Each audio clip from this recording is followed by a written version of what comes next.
आज के समय में हर कोई व्यक्ति अपने दुख और परेशानियों को लेकर बैठा हुआ है। मनुष्य कितना भी अमीर क्यों न हो जाए, उसके पास भी दुख और परेशानियां होती ही है। मनुष्य पैसों से तो सब कुछ खरीद सकता है, मगर मन की संतुष्टि, मन की शांति को नहीं खरीद सकता है। वह तब तक खुश नहीं होगा जब तक उसका मन संतुष्ट नहीं होगा। अपने मन को संतुष्ट कैसे किया जाता है, मन की संतुष्टि का राज क्या है, आइए जानते हैं गौतम बुद्ध के इस कहानी से। इससे पहले कि हम कहानी में आगे बढ़ें, आप हमारे इस वीडियो को एक लाइक जरूर कर दें और हमारे इस चैनल को सब्सक्राइब जरूर कर लें। तो चलिए कहानी में आगे बढ़ते हैं। काशी के एक गांव में रामदास नाम का एक 10 साल का बालक अपने पिता के साथ रहता था, जिसका जन्म एक बेहद गरीब परिवार में हुआ था। रामदास जब 5 साल का था तब उसकी माता किसी गंभीर बीमारी के चलते पैसों की कमी और आसपास कोई चिकित्सा केंद्र न होने की वजह से चल बसी थी। रामदास के पिताजी ठाकुरों के खेत में मजदूरी किया करते थे, जिससे मिलने वाले पैसों से मुश्किल से ही घर का खर्च चल पाता था। उन समय में छोटे छोटे गुरुकुल हुआ करते थे, जहां पर शिक्षा का ज्ञान दिया जाता था, जिसकी मासिक फीस लगभग 100 रुपए थी। रामदास के पिताजी जैसे तैसे मजदूरी करके रोज का मात्र 20 रुपए ही कमा पाते थे, यानी कि महीने का लगभग 600 रुपए, जिसमें से 100 रुपए रामदास की फीस में चला जाता था और बाकी के पैसों से घर का गुजारा होता था। रामदास पढ़ाई में अच्छा था और साथ में बड़ा ही जिज्ञासु भी था। गुरुकुल में रामदास बहुत मन लगाकर पढ़ता और अपने मास्टर से खूब सारे सवाल किया करता था। मास्टर जी भी रामदास के सभी सवालों के जवाब दिया करते थे। इस तरह रामदास के मन में चल रहे सवालों की जिज्ञासा शांत हो जाया करती थी। गुरुकुल से छुट्टी होते ही वह तुरंत अपने पिता के पास उनके कामों में हाथ बटाने के लिए पहुंच जाया करता था। धीरे धीरे ऐसे ही समय बीतता गया। ठीक 6 साल बाद रामदास और उसके पिता की जिंदगी में फिर से दुखों ने दस्तक दे दिया। रामदास जब 16 साल का हुआ तब उसके पिता बीमार पड़ने लगे थे। अब उनमें मजदूरी करने की ताकत नहीं थी। पैसे न होने की वजह से रामदास का गुरुकुल भी छूट चुका था। इस तरह रामदास ने 7 साल की उम्र से 16 साल की उम्र तक ही गुरुकुल से शिक्षा हासिल किया था। रामदास पिता को लेकर बहुत परेशान था, क्योंकि रामदास के पास अपने पिता का इलाज कराने के लिए अब पैसे नहीं थे। जैसा कि रामदास बड़ा ही जिज्ञासु बालक था, जिस वजह से वह किसी भी अमीर इंसान को देखता तो अपनी जिंदगी के बारे में सोचने लग जाता। इन सब हालातों के चलते रामदास के दिमाग पर ऐसा असर हुआ कि वह मजदूरी करने लगा। रामदास वो हर संभव प्रयास करने लगा जिससे उसके पास धन आए और वो अपने पिता की बीमारी का उपचार करवा सके। रामदास ने दिन रात मेहनत की और अपने पिता का उपचार करवाया। रामदास के पिता की हालत सुधरने लगी और देखते ही देखते पिताजी उसके स्वस्थ हो गए। पिताजी रामदास की मेहनत से बहुत खुश थे। रामदास के पास अब इतना धन हो चुका था कि रामदास ने एक खेत और 2 गाय खरीद ली थी। जिन हालातों के चलते रामदास ने यह कदम उठाए थे, आज उसी की बदौलत रामदास के पास खूब धन था। जिससे उसकी जिंदगी की लगभग सभी जरूरतें पूरी हो जाया करती थी।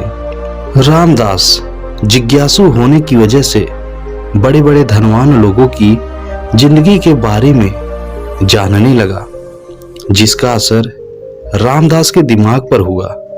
उसकी मानसिकता अब ऐसी बन चुकी थी कि अब धन ही सब कुछ है, धन से कुछ भी खरीदा जा सकता है। मेरे पास जितना अधिक धन होगा मैं उतना ही खुश रहूंगा और मेरे पिता भी खुश रहेंगे। अपनी इसी इच्छा को पूरा करने के लिए रामदास ने दूध का व्यापार शुरू कर दिया। यहीं से शुरू हुआ सफर रामदास के धनवान बनने का। अब देखते ही देखते उसकी जरूरतें इच्छाओं में बदलने लगी। अपनी इच्छाओं को पूरा करने के लिए रामदास धन का सहारा लिया करता था। कुछ समय बाद रामदास के पिता अपनी इच्छा जताते हुए बोले, बेटा अब तुम जल्द ही शादी कर लो, मेरी जिंदगी का कोई भरोसा नहीं है, कब क्या हो जाए। रामदास अपने पिता की इच्छा को पूरा करने के लिए शादी के लिए मान जाता है। रामदास का विवाह हो जाता है। रामदास खुशी पाने के लिए ऐशो आराम के सभी भोग विलास के सामान खरीद लेता है और एक आलीशान हवेली भी बनवा लेता है। अब एक दिन ऐसा भी आया कि सब कुछ होने के बावजूद भी रामदास दुखी सा रहने लगा था, क्योंकि उसका मन संतुष्ट नहीं होता था। इधर एक तरफ उसकी इच्छाएं जो खत्म होने का नाम ही नहीं लेती थी। अब रामदास का मन कहीं भी नहीं लगता था। वह परेशान रहने लगा। जब से रामदास ने अपनी तमाम इच्छाओं को पूरा करने का सफर शुरू किया था, तब से रामदास सुख चैन की नींद नहीं सो पाया था। रामदास की हालत पागलों जैसी होने लगी थी। उसे संतुष्टि नहीं मिल रही थी। उसे समझ नहीं आ रहा था कि क्या करे। इधर भगवान गौतम बुद्ध नेपाल से बौद्ध धर्म का प्रचार करते हुए भारत में काशी की तरफ आ रहे थे। भगवान बुद्ध काशी के एक गांव में रुके हुए थे। रामदास को इस बात का पता चलते ही वह भगवान बुद्ध के पास पहुंच जाता है। भगवान बुद्ध अपने अनुयायियों को प्रवचन सुना रहे होते हैं। इतने में ही रामदास बुद्ध के पास रोते हुए पहुंचता है और बोलता है कि मैं अपनी जिंदगी से बहुत परेशान हो चुका हूं। हे बुद्ध, मैंने जीवन में बहुत धन कमाया ताकि अपने सुकून के लिए कुछ भी खरीद सकूं। मुसीबत के समय मेरे यह धन मेरे बहुत काम आए। इनसे मैंने अपनी हर सुख सुविधा की वस्तुएं खरीदी, जिनसे मुझे बहुत खुशी मिली। तो ऐसी क्या वजह है कि जो मेरा मन संतुष्ट नहीं हो पा रहा है? आज मेरे पास सब कुछ है, जिससे मैं खुश तो रहता हूँ, लेकिन अधिक समय तक नहीं। मुझे सुकून क्यों नहीं मिल रहा?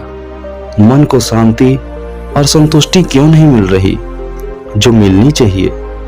कृपया मेरी इस समस्या का समाधान करें, अन्यथा मैं खुद को खत्म कर लूंगा।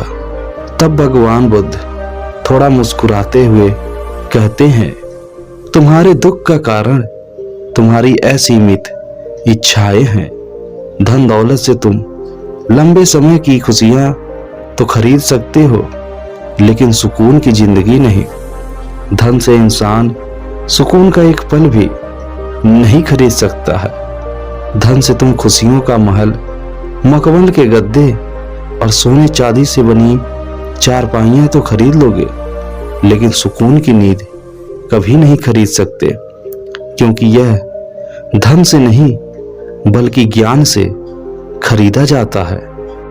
सुकून खुद तुम्हारे अंदर मौजूद है, जो कि एक असीमित इच्छाओं के पहाड़ों के नीचे दबा हुआ है। जिस दिन तुम अपनी असीमित इच्छाओं के विचारों को एक सीमित दायरे में कैद कर लोगे तो उस दिन से असीमित इच्छाओं वाले पहाड़ के नीचे दबा हुआ तुम्हारा सुख और सुकून आजाद होकर तुम्हारे जीवन में बस जाएगा। बुद्ध की इन बातों का रामदास के मन पर सकारात्मक असर होता है। मानो रामदास के सर से कोई बोझ उतर गया हो। अब रामदास के अंदर खुद को सुखी रखने की कोई इच्छा शेष नहीं बची थी। वो समझ चुका था कि मेरी परेशानी का कारण मेरी यह असीमित इच्छाएं ही हैं, जिस वजह से मैं सुख की नींद कभी नहीं सो पाया, कभी भी सुख के फल का स्वाद नहीं चख पाया। अब मुझे कुछ और नहीं चाहिए। कुछ दिन बाद रामदास ने खुद यह अनुभव किया कि अब सच में कितना सुकून है मेरी जिंदगी में। शुरू से मैं मूर्ख सुकून पाने के लिए खुद पर धन दौलत लुटाता रहा, बस धन कमाने के पीछे भागता रहा। जीवन के इस सत्य से अनजान रहा कि सुकून तो मेरे अंदर ही था, जो असीमित इच्छाओं के अंधेरे में कहीं खो गया था।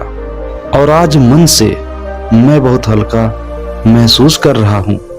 आज जाकर मेरे मन को सुख की संतुष्टि प्राप्त हुई है। जय हो महात्मा बुद्ध कि जिन्होंने मुझे यह ज्ञान दिया, अन्यथा मैं यूं ही सारी जिंदगी सुख चैन की तलाश में भटकता रहता और अंततः मृत्यु को प्राप्त हो जाता। दोस्तों, जैसा कि मैंने शुरू में ही कहा था कि हमारे पास कितना भी धन दौलत, कितनी भी संपत्ति हो, लेकिन अगर हमारा मन संतुष्ट नहीं है, हमारे मन में शांति नहीं है, हमारा मन बस भटकता रहता है, तो उसके लिए हमें अपने अंदर की असीमित इच्छाओं को कम करके उसे सीमित करना होगा। अपने मन पर काबू पाना होगा, अपने मन को शांत करना होगा। जब हम यह सारे काम कर देंगे तो हमारे मन को संतुष्टि अवश्य मिलेगी, हमारे मन को शांति अवश्य मिलेगी और हम चैन से अपना जीवन गुजर बसर कर सकेंगे और सुख चैन की नींद सो पाएंगे। तो उम्मीद है दोस्तों, गौतम बुद्ध के इस कहानी से आप जरूर कुछ सीख पाए होंगे। और आपको हमारी यह वीडियो कैसी लगी हमें कमेंट सेक्शन में जरूर बताएं और हमारे इस चैनल को सब्सक्राइब करके नोटिफिकेशन जरूर ऑन कर लें। वीडियो अंत तक देखने के लिए दिल से आपका धन्यवाद। जय हिंद।